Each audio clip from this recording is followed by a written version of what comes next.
Ազգային ժողովի մեծարգո նախագահ, հարգելի գործընկերներ, ես պետք է խոսեի ավելի շատ Վահագն Ալեքսանյանին, որպես ազգային ժողովի նախագահի տեղակալի թեկնածուի կարևոր որակումների մասին, որի մասին մասամբ նշեց Վահագն Ալեքսանյանի ներկայացնող մեր գործընկեր Արուսակ Ջուլհակյանը, բայց ես էլ կարող էի բան ավելացնել, որովհետև Վահագն Ալեքսանյանը պատգամավոր դառնալուց հետո ներգրաված եղել Պաշտպանության եւ Անվտանգության հանձնաժողովի աշխատանքներում մինչեւ հիմա, մինչեւ ամսի 2-ը, եւ եղել է ՆԱՏՕ-ի խորհրդարանական պատվիրակության անդամ, եւ մենք Արուսակ Ջուլհակյանի եւ Վահագն Ալեքսանյանի հետ բազմաթիվ ճանապարհ ենք անցել եւ այդ ճանապարհը մեզ ոչ միայն մտերմացրել է, այլ նաեւ մարդկային որակները ավելի ցայտունա դարձրել։ Ուստի ես ուզում եմ, պարոն Ալեքսանյան, ձեզ հաջողություն մաղթել, այսպես թե այնպես մենք ձեզ ընտրելու ենք, որովհետև դուք ներկայացնում եք նոր սերունդի քաղաքական գործիչի կերպար, ինչպես նաև մեր մյուս գործընկերները երիտասարդ, որոնք վերևում են, եւ դա սերնդափոխություն է, ուզենք թե չուզենք։ Ընդդիմությունը ցանկանա, չցանկանա, եւ մեր սերունդը ողջունելով դա ամեն ինչ անելու է, որպեսզի դուք ոչ միայն հաջողեք, այլ ավելի բարձրացնեք մեր քաղաքական օրակարգը մեր երկրի համար։ Բայց այդքանով կավարտեմ, որովհետև ես այսքանը պետք է կամ չխոսեի, կամ խոսեի, որովհետև ասելիք այդտեղ չէր։ Բայց երեք ես նկատեցի, որ քաղաքական համար մեկ ամբիոնի մոտ հայտնվեց Ռոբերտ Քոչարյանի որդին, Լևոն Քոչարյանը, եւ ոչ ավել ոչ պակաս մարտի 1-ի համար մեղադրեց Նիկոլ Փաշինյանին։ Դա շատ տարօրինակ էր այն առումով, որ մարտի 1-ին ես ենթադրում եմ, որ Լևոն Քոչարյանը առնվազն չի եղել 7 տարեկան, 20 տարին անցած, 21 կամ 22 տարեկան երիտասարդ տղա եղել նախագահի ընտանիքում շատ այսպես ներկայանալի դիրքում եւ ինքը ամեն ինչ պետք է տեղյակ լիներ թե ընտանիքում, թե փողոցում եւ ընդհանրապես տեղի ունեցող մարտի 1-յան դեպքերի հետ կապված։ Եթե նույնիսկ տեղյակ չեն եղել, այս տարիների ընթացքում իր ժանրի մեջ բացառիկ մի ֆիլմ է նկարահանվել Փաստավակ խմբի զեկույցի եւ նկարահանումների հիման վրա։ Դա կորսված գարունն է։ Եվ նա երկու մասից էր բաղկացած, հատկապես ուզում եմ շեշտեմ երկրորդ մասը, որտեղ Նիկոլ Փաշինյանը որպես ամբիոնը ղեկավարող քաղաքական գործիչ ասում էր ժողովուրդ վաղը գարնան առաջին օրն է։ Այդ օրը մեզ չտվեցին։ Առավոտը 6-ից հետո տեղի ունեցան գործողություններ բիրտ։ Եվ հետո դա որակեցին որպես քննչական գործողություն։ Մոռանում են, որ ըստ օրենքի քննչական գործողությունները պետք է տեղի ունենան ժամը 7-ից հետո կապած լուսաբացի հետ։ Հետո պարզվեց, որ այդ գործողությունները նկարահանել են եւ նկարահանողների ժամը ֆիքսված էր եւ այդտեղ առաջին խախտումներն էր, բայց որպեսզի դա կարողանան այսպես փաթեթավորեն, տեղի ունեցան խարդավանքների մի հսկա ծավալի գործողություններ։ Քանի որ ես փաստացի եղել եմ միջազգային մանդատով ստեղծված Փաստավակ խմբի ոչ միայն անդամ, այլ նաև ընդդիմության կողմից ներկայացված անդամ, ես եւ Տիկին Սաֆարյանը,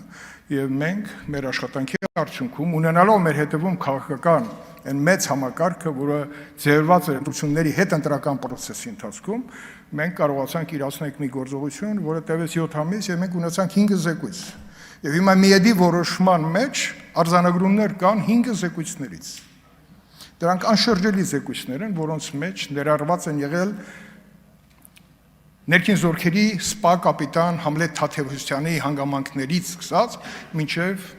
անօրինական զինված խմբավորումների ստեղծումը 0038 հրաման։ Հիմա եկեք հասկանանք ոնց է այդ դեպքերը տեղի ունեցել, որ կապվում է ուղիղ Ռոբերտ Քոչարյանի ոչ միայն կառավարման, այլ իր անձի հետ։ Ռոբերտ Քոչարյանը Մոսկվայից վերադառնալուց փետրվարի 23-ին առնչվում է մի իրողության հետ, որ մոտ է երկրի ներսում հեղափոխական իրավիճակի։ Հրավիրում է զինված ուժերի ղեկավար կազմին, որ ինչի մասնակցի միայն Մանվել Գրիգորյանը, եւ այնտեղ բոլորին այսպես իր ոճով թափ է տալիս եւ տեղնադնում ասում է, որ գնացեք եւ այլևս ձեզ չտեսնեմ, չգիտեմ, երկապահի կառույցում, եւ նրանք բոլորը երկապահի անդամներ են եղել։ Ինչպես նաև մեր գործընկեր Սասուն Միքայելյանը, որը նաև պատգամավոր էր, որին նաև բռնեցին հենց այստեղ, ազգային ժողովի որոշման արդյունքում։ Եվ դրանից հետո ծնվում է 0038 հրամանը խիստ գաղտնի, որը Փաստավակ խմբի ձեռքին հայտնվելուց պարզ դարձավ, որ այդ խորհրդակցության արդյունքում զինված ուժերը ստացել են առաջադրանք։ Մարտի 1-ին ինչով պետք է զբաղվեն։ Եվ հիմա ուզում եմ հետ դառնամ եւ սկսենք 96 թվականից հետո ընտրությունների արդյունքում ճգնաժամը հաղթահարելու լուծում Լևոն Տեր-Պետրոսյանը գտավ, որ Ռոբերտ Քոչարյանին պետք է հրավիրի Հայաստան եւ նշանակի վարչապետ, որպեսզի Ղարաբաղի հարցը լուծվի։ Կարծում եմ Տեր-Պետրոսյանը սխալվեց։ Ռոբերտ Քոչարյանը Լաչինի միջանցք անցնելու պայծ սկսած մտածում էր իշխանությունը ոնց վերցնի Լևոն Տեր-Պետրոսյանից։ Դա ակնհայտ էր, որտեղ այդ գործողությունները սկսեցին մեկ մյուսին հաջորդել, բայց դրան զուգահեռ Հայաստանի ներսում տեղի ունենում քաղաքական լուրջ սպանություններ։ 98 թվական դեկտեմբերի 9 Վարամ Խորխորոնի, 99 թվական փետրվար Արսուն Մարգարյան։ Գիտեք ոնց, մեկ էլ պարզվում է դրանից առաջ շատ տրամաբանված Աղբան Հովսեփյանին Ռոբերտ Քոչարյանը սկզբից տանում է քննչական մարմնի ղեկավար դատախազության, հետո երբ որ արդեն իշխանությունը բավարար է նրան գլխավոր դատախազ նշանակում է եւ տեղի են ունենում այս սպանությունների տարօրինակ փաթեթավորումներ։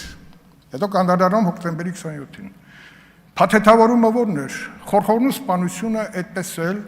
չմնաց բացահայտված մինչև վերջերս, բայց պարզվում է 98 թվականին մինչև հոկտեմբերի 27-ը սպանողները ձերբակալված են եղել, գաղտնի պահվել են եւ հետո հոկտեմբերի 28-ից հետո նրանք բարեհաջող հայտնվել են Լեռնային Ղարաբաղում։ Հարցը չի առաջանում։ Այդ ոնց։ Ես այդ հարցը տվել եմ Աղբան Հովսեփյանից հետո նշանակված Բորիս Նազարյանին եւ ես պատասխան չեմ ստացել։ Հեռախոսով մենք մտերիմ ենք եղել, ոնց է։ Գագիկ Ջանգիրյանը չգիտի, Վազգեն Սարգսյանի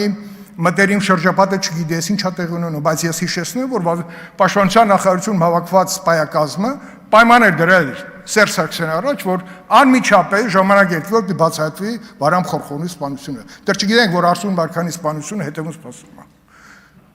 Արսուն Մարգարյանի սպանությունը այսպես առեղծված ինքնասպանության այս դրսևորումը երկու մահաբեր կրակոցի կամ մեկ մահաբեր կրակոցի, այդպես էլ այդ խնդիրը չլուծեց մինչև վերջերս։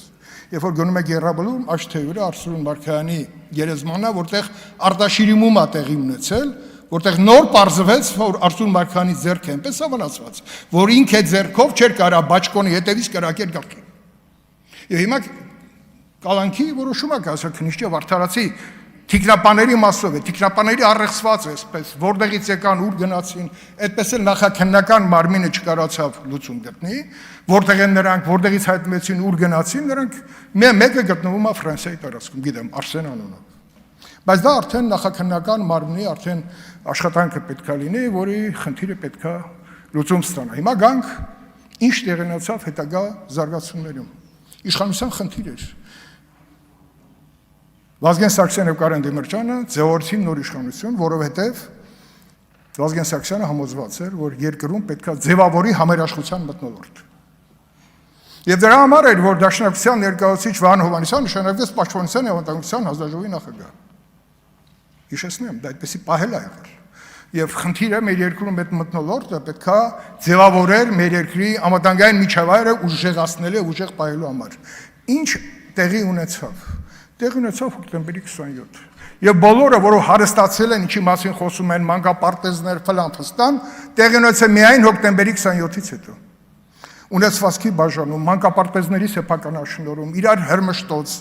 բայց չէ՞ որ Ռոբերտ Քոչարյանին հրավիրել Տեր-Պետրոսյանը, որպեսզի լուծեր խաղաղության խնդիրը։ Խաղաղության խնդիրը չլուծեց, որովհետև խաղաղություն պետք չէր, իշխանություն էր պետք։ Այդ իշխանության խնդիրը լուծվեց հոկտեմբերի 27-ով սկսվեց եւ գնաց, հիմա հոկտեմբերի 27-ի կարևորագույն վկաներից մի քանիսը դեռ կան, բայց սկսվեց վկաների այսպես շքերթ մահվան, պատահական, մեկը մահանում Ամերիկայում Տիգրան Նազարյան, մյուսը բժշկուհին մահանում է, չգիտեմ որտեղ։ Եվ այսպես, մեկ ավտովթարից, այսպես, բայց ուր կորավ Ալիկ Հարությունյանը, ով աջակցեց ազգային անվտանգության ծառայության դերն ու նշանակությունը, որը պետք է լիներ։ Ուրա Տիգրան Ուզունյանը, դրանք կարևորագույն մարդիկ են, որոնք ազդել են քննության ընթացքի եւ նրա շեղելու վրա։ Եվ դրա հիմնական ճարտարապետը եղել է Աղվան Հովսեփյանը, որը նաեւ ինչ որ պայից նորից դարձավ գլխավոր դատախազ, հետո դատախազության դռները պատճվելով հեռացավ, բայց մեկ այլ ազդեցությունը մինչև հիմա կարծում եմ դեռ գոյություն ունի, որը պետք է չեզոքացնել, բայց քննչական փաստավակ խմբի անդամներից երկուսը իշխանություններ, երկուսը ընդդիմությունը եւ մեկը մարդու իրավունքների պաշտպանը։ Համլետ Թաթևոսյանի զեկույցից հետո հասկացան, որ ոնց որ թե ընդդիմության ներկայացուցիչները հաջողել են։ Այդ զեկույցում ընդհանրապես պարզ դարձավ, որ Համլետ Թադևոսյանը չի մահացել ընդդիմադիրների կողմից շպրտած նռնակով։ Եվ փորձագետներին, եթե դուք նայեք Կորսված գարուն ֆիլմը, դուք տեսնեք նաև կինոյի հերոսը, որը ես եմ, իմ ձայնը, միշտ այդ հարցաքննություններին, բոլոր հրավիրվածների եւ այլն, կներեք մի վարքանից։ Եվ ուզում եմ ասեմ, որ իհարկե անպայման պետքա այս լուծումները գտնել եւ դրանով պայմանավորված, որ ես որոշումը կայացրել եմ իմ պատգամական հետագա գործողությունը իրականացնեմ պետայրական հանձնաժողովում, բայց մի բան էլ ասեմ, ես նաև համոզվեցի, որ Հայաստան խմբակցության փաստացի ղեկավարի տեղապահը ոչ թե Աննա Գրիգորյանն է, այլ Լևոն Քոչարյանն է, որովհետև ըստ էության ինքն է հակադարձում այն մեղադրանքները, որը կապված է իր հոր կառավարման տարիների հետ։ Շնորհակալություն։